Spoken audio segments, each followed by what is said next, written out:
Okay, so this next video is about how to differentiate yourself. You will learn how to, set yourself apart in a sea of sharks, in a sea of competition. How do you differentiate yourself? Pay attention. I'll see you right after.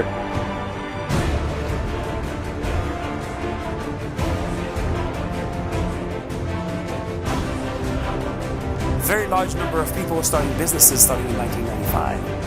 Huge, explosion. Just look at the franchises. Franchises were almost inexistent before the 1990s. Now they're all over. Subways, you name it. There's so many of them, you name it. In all spheres of society, we have more and more franchises. People have been turning into employment entrepreneurship like crazy. You know what it means for people like you and I? It means competition. More competition. In 1975, you owned a business. I said it yesterday. You could go in front of your yard with a stake and with a nice sign, plant it and say, I repair refrigerators. And then by the end of the day, you have someone stop by and say, excuse me, Charlie, you can repair refrigerators? I've got a refrigerator. He said, okay, well, all right. Well, that business thing pretty easy, right? Oh my God. And then Charlie could actually make a pretty good living repairing refrigerators for the rest of his life. Or he thought so. Then the world changed, and there was more and more refrigerator repairmen. There was more and more restaurant owners. There were more and more vacuum salespeople. There were more and more everything. Competition increased. So now, in this day and age, in 2015, you cannot be an employee, plant a sign, say, I fix refrigerators. You cannot be that guy because you will not survive. Too much competition. You have to be that entrepreneur again. You have to be that human being again. It's sad, but we have to be retrained to think for ourselves again after 250 years. This is brand new, guys. This is brand spanking new. 20 years ago, you could still plant a sign in front of your yard and say, I'm in business. And some of you would have made it. Not today. If you don't know how to differentiate yourself, if you don't have leadership skills, if you don't know how to be productive, if you don't have more energy than the average person, if you cannot think, if you cannot systemize, if you cannot eliminate, if you cannot automate, if you cannot delegate, you won't make it. Because, see, when there were 3 refrigerator salespeople, they all split the business between 3 of them. That was good. 33% of the business. Woohoo! That's plenty. I can live with 33% of the business in any sector. Right now, you'd have to live with about 2% of the business in any sector. Because there's too much competition. How can you live with 2% of the business? You can't. You're not going to make it. So if all you do is you plant a sign and you hope that this is going to happen to you. That's what I was telling you yesterday, Charlene. You cannot just say, well, you know what? That sounds like a good idea. I'm going to start that business. Oh, no. No. You better have a system. You better have a really good plan that's actually going to set you apart from the thousands of other people in your country who want to compete for the same dollars or the same rands in this case. You better figure out. You better put on your thinking hat and say, oh my God, how can I make that business different than all the other businesses? Because at the end of the day, all businesses, imagine this, imagine there's a shelf behind me. And on the shelf, there are tin cans, all the same size. They all look the same. They don't have a sticker. None of them have a sticker. We don't know what's inside. That's how the average buyer in your industry, that's how they look at you. You're one of the tin cans on that shelf. You better explain to them that your tin can, inside of your tin can, the food is better. It tastes better. It's savior. You better be able to explain to them that your product can differentiate yourself, because from the outside looking in, all the same. And if you're just one of those tin cans, let's say there are 25. What's 100 divided by 25? 4%. If there's 24 cans on this in your competition, you're going to get 4% of the business. You cannot survive with 4% of the business. It's impossible. Here's how it works. Here's how it works. Imagine that the demand is steady. Basic economics, right? Supply and demand, right? And everybody studied supply and demand at some point in their lives. Well, imagine that the demand is steady. I mean, it varies a bit, but for the sake of this example, let's just imagine it's pretty steady demand. Supply, the cans on the shelf, will change. Here's what's going to happen. We start right here. Exact amount of supply for the demand. Supply and demand are equal. Guess what? People are going to say, oh my God, that looks like a pretty good business. Whoop! Supply increases. Supply increases. That's what happens in any business. Let me give you the example. I told you yesterday, I said you should open a yogurt shop. There's no yogurt shop in your country. Who's going to open a yogurt shop? Frozen yogurt. It's happening all over the world. I know, but not enough.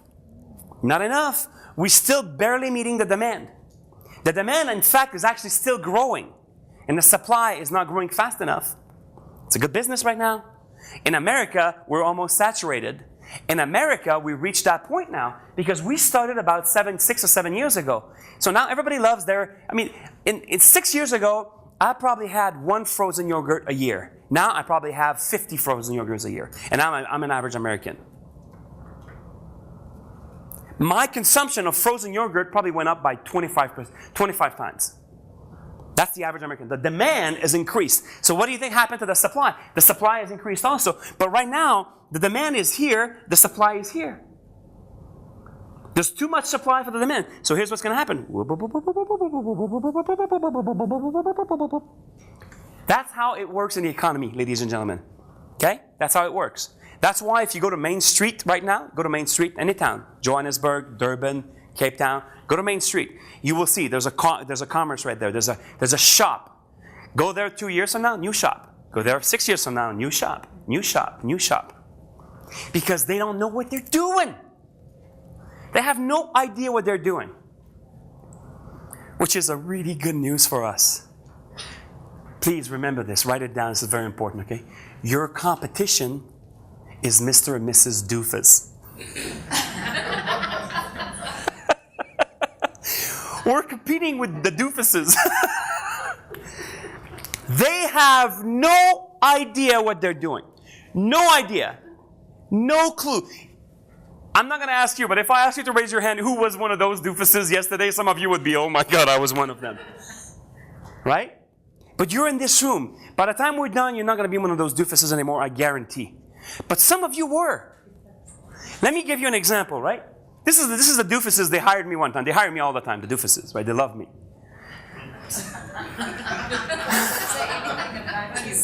It doesn't say anything about me. Except that the doofuses like me.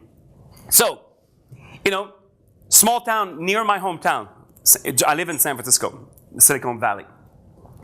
This restaurant, it's a Japanese restaurant. They own another restaurant in another town, and then they decided to open a new restaurant. It's not working at all. So they hire me to do an analysis. I go in there and I say, what's going on? I start asking questions, and the food is delicious, and it's really good, and the service is pretty good.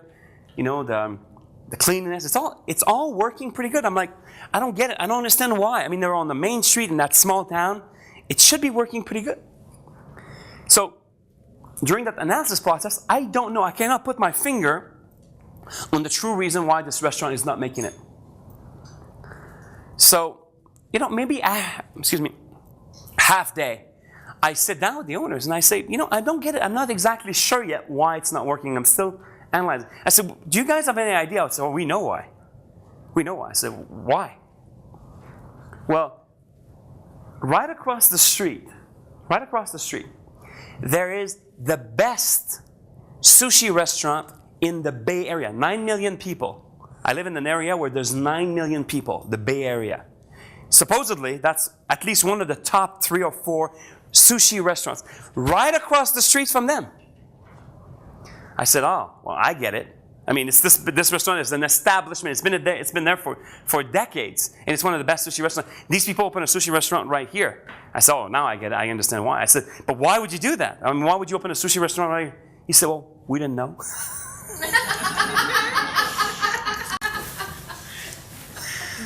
Oh my God, that's so funny. They didn't know, I'll be with you. They did not know. I mean, they had to build up that new restaurant. They didn't do any. You know, we're talking sometimes about competitive analysis, marketing analysis, market analysis, product analysis. Zero. They rented a spot and opened a restaurant. They didn't even know what was around that restaurant. Those are the doofuses. But the truth is this: before you start pointing the finger, be wary, because some of you might have done something very similar in the past. Right? It's just like basic stuff. Question?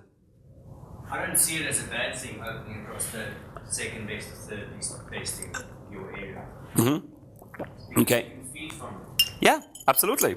Like that's a statistic. That's what's it called? Burger King. That's Burger King's strategy, right? Burger King's. If you noticed, where there's a McDonald's, a Burger King would pop up. It's true. In this case, it didn't work. These people were not that sophisticated. You're way more sophisticated than they are. It didn't work. I don't know why. I didn't perform a complete analysis. They ended up not hiring me after this analysis. So I don't know exactly how it happened, but now I drive by and they're not in business anymore. So the problem is this. The problem is this, that they didn't even know. If you know, you can maybe create a strategy about this, right? Exactly. How can we get the overflow from that other restaurant? It could be a great strategy.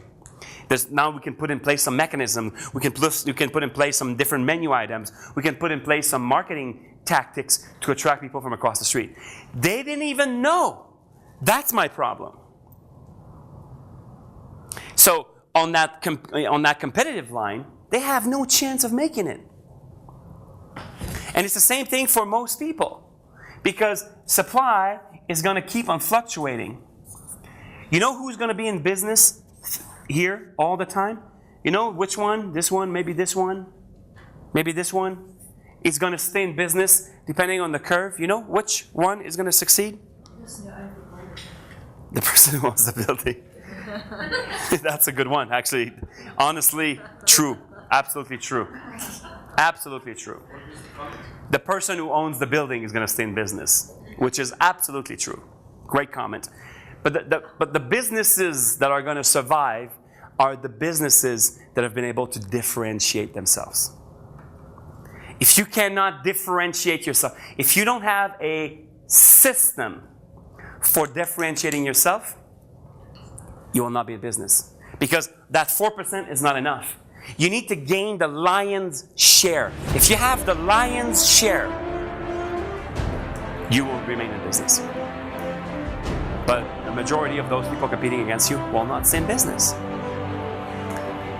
So the only way this is going to happen is that if inside of you, then there needs to be a change inside of you, ladies and gentlemen. I swear to you. There needs to be a transformation inside of you.